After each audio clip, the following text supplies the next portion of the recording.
이번엔 인천 지역으로 좀 시선을 돌려보겠습니다.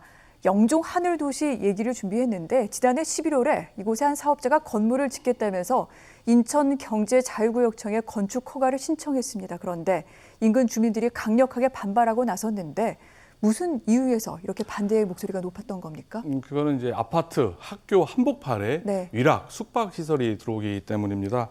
지난해 11월 한 사업자가 영종 하늘도시 중심 상업용지 내에 지하 3층, 그리고 지상 10층 규모의 신축 건축물을 건축 허가를 인천경제청에다가 건축 심의를 신청을 했습니다. 근데 문제는 이 신축 건축과 수백 미터 거리의 아파트 단지가 15개 단지 약 한 18,000세대가 있고요. 학생, 청소년들이 이용하는 학원, 교습소 등 약 139곳의 교육시설이 있는 지역이라는 점입니다. 이 지역에 이제 뭐 유흥업소라든지 러브호텔이 들어서게 될 경우 주민들의 주거 환경뿐만 아니라 학생들의 학습권 그리고 교육 환경이 침해될 우려가 있다 하면서 주민들이 강력하게 반발을 한 상황입니다.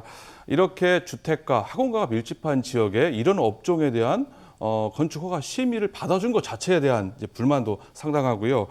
그렇기 때문에 주민들이 강력한 반발을 하면서 영종 하늘도시 주민들 약 2만 4천 명이 서명을 받아서 인천경제청에다가 서명부를 제출하는 등 한바탕 홍역을 치렀습니다. 그렇군요.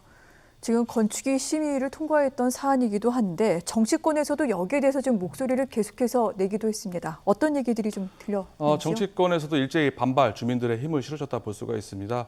영종 하늘도시 지역구 시의원이죠. 조광희 의원이 청정 주거지 교육 환경 조성을 위해서 건축 허가에 반대한다는 성명을 발표를 하고요. 지역에 있는 주민들과 함께 시교육청을 방문해서 도성원 교육감을 만나서 면담을 실시했습니다. 이날 도 교육감 역시 주민들의 의견에 공감한다라고 얘기를 하면서 건축 심의 시에 주민들의 의견을 좀 반영해야 된다라고 얘기를 했는데요. 경제청에서 건축 심의에서 교육감이 사실 영향력을 발휘할 위치는 아니다. 하지만은 직접적으로 영향을 미치는 위치는 아닙니다만은 어쨌거나 인천시의 교육부의 수장으로서 반대의 의사를 분명히 했다 볼 수가 있을 것 같고요.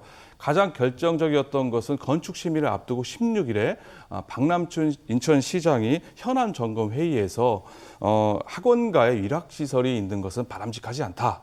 인천경제청장이 이를 잘 관리해서 해결하라고 그렇게 얘기한 것이 가장 주요했다 이렇게 볼 수 있을 것 같습니다. 이처럼 정치권에서도 이번 건축 심의 허가를 둘러싸고 반대의 목소리였다 이렇게 볼 수가 있습니다. 네. 자, 전해드린 대로 시민들의 반대 목소리 상당히 거세게 나오고 있는 가운데 정치권에서도 이제 반대하는 그 같은 강경한 움직임이 일었는데 지난달 22일에 이제 인천경제자유구역청 건축위원회가 열렸습니다. 어떤 결론이 나왔는지 궁금한데 수장님 어떻게 됐습니까? 예상했던 대로 22일 날 인천경제청 건축위원회에서 해당 지역의 위락시설 신축은 부적합하다라고 하면서 건축허가 불허 결정을 내렸습니다. 이 같은 건축위 결정에 대해서 주민들과 시민단체 모두 일제히 환영의 의사를 밝히고 나섰는데요.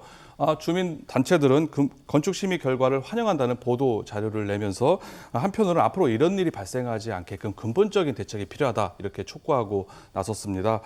경실련 등 시민단체 역시 이날 같은 날 논평을 내고 인천시와 경제청은 건축위의 결정 취지를 잘 반영해서 앞으로 영종 하늘도시에 대한 기본 계획에 대해서 종합적으로 개발 계획을 종합적으로 재점검하라 이렇게 목소리를 높였다고 쓰고 있는데요. 경제청 역시 건축위의 이번 결정을 존중한다고 하면서 위원회 불허 결정에 따라서 행정 절차를 진행하겠다 이렇게 밝혔습니다. 그렇군요. 자, 일단 어떤 그 건축 심의에 있어서는 불허가 됐습니다만 하지만 여러 가지 또 궁금증 또한 과제가 남아있기도 합니다. 한 두 가지 정도 예상이 되는데 하나씩 좀 여쭤보도록 하겠습니다. 먼저 이렇게 행정당국에서 결정을 내렸다 하더라도 사실 사업자 입장에선 이를 받아들이지 않을 가능성도 있습니다. 즉 법적 소송, 분쟁으로 진행될 그럴 가능성이 예측이 되는데 소장님 이 부분은 어떻게 보십니까? 사업 시행자는 이번 위원회 결정에 대해서 이제 불복하고 소송, 법적 분쟁을 돌입할 가능성이 크다라고 볼 수가 있습니다. 왜 그러냐면은 건축 허가가 일정 요건을 갖추게 되면 반드시 건축 허가를 내줘야 되는 기속 행위이기 때문입니다. 행정법상 기속 행위이기 때문에 일정 요건을 갖췄는데 왜 건축허가를 안 내주느냐라고 이렇게 반발을 하게 됩니다. 그래서 사업자 같은 경우는 일반적으로 건축 허가에 대해서 불허 결정이 내게 되면은요 대부분 법적 대응을 하는 경우가 일반적이라 볼 수가 있기 때문에 사업 시행자는 소송을 제기할 가능성이 크다라고 볼 수가 있습니다. 그렇군요. 그렇기 때문에 이번 한 번으로 끝나지 않고 계속해서 법적인 소송이 진행될 가능성이 높아 보이는 사안입니다. 그렇다면 아마 시민들 또 시청자분들께서도 이 부분이 궁금하실 것 같습니다. 왜 이런 일들이 가능하게 되어 있는지, 어떤 계획이라던가 법적인 부분에 대해서 더 강화해야 되는 건 아닌지, 이런 말씀들 하실 것 같은데 소장님 어떻게 보십니까? 그런 지적 때문에 특히 지구 단위 계획을 변경해야 되는 거 아니냐라는 네. 목소리가 지금 있는 상황입니다. 그 지적은 당연한 지적이라 볼 수 있을 것 같고요. 송도와 청라 그리고 영종 하늘도시의 주거지와 최소 이격거리가 지금 천차만별인 상황입니다. 그래서 세 군데가 다 틀립니다. 송도 그리고 청라 그리고 영종 하늘도시, 특히 영종 하늘도시 같은 경우는 주거지와 이격거리가 100m 정도로 가장 적은 상황입니다. 100m요? 예, 네. 그러다 보니까 심각한 상황이라 볼 수가 있는데 송도는 260m, 청라는 300m인데 100m 정도만 되면 이런 거를 신청할 수 있는 여지를 남겨줬다는 것이 가장 문제점이라 볼 수가 있습니다. 그렇기 때문에 지역 주민들, 특히 영종 하늘도시 주민들은 이참에 지구 단위 계획을 이제 아예 변경을 해서 거리를 좀 늘리자라고 주장을 하는 건데요. 지구 단위 변경이 생각보다 쉽지만은 않은 절차라고 볼 수가 있습니다. 하지만은 앞서 말씀드린 것처럼 영종 하늘도시의 최소 이격거리라든지 각종 통일된 그리고 적정 이격거리에 대한 기준이 필요하다 볼 수가 있기 때문에 앞으로 이 점에 대해서는 무엇보다 어떻게 좀 개선하는 방향으로 나아가야 되지 않을까 이렇게 생각을 합니다. 네, 이 부분에 대해서 후속 논의가 반드시 좀 진행이 돼야 되겠습니다. 소장님 말씀 여기까지 듣겠습니다. 고맙습니다.